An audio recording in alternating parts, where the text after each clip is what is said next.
Title: The Ghost Whisperer. Ever since she was a little girl, Emily had always felt a connection to the supernatural.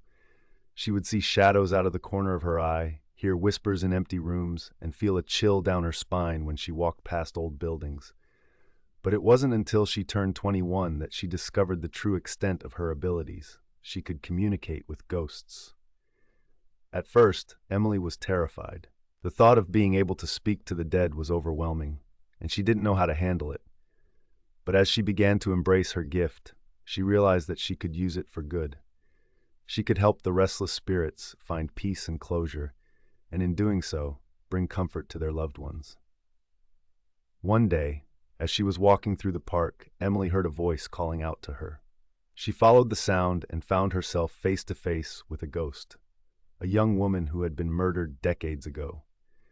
The ghost pleaded with Emily to help her find out who had killed her so that she could finally move on.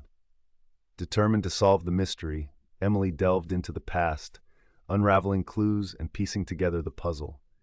With the help of the ghost, she uncovered the truth. The woman's husband had been the one responsible for her death. With this knowledge, the ghost was finally able to find peace and move on to the afterlife. As she watched the spirit fade away, Emily felt a sense of fulfillment and closure. She had used her gift to bring justice to the deceased and help them find peace.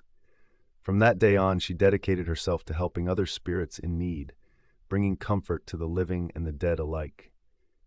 And so Emily became known as the Ghost Whisperer, a beacon of light in the supernatural world. She found fulfillment and happiness in using her unique abilities to help others, and finally embraced her true calling. The story of the young woman who could communicate with ghosts had a happy ending, as she found closure and peace in helping others find theirs.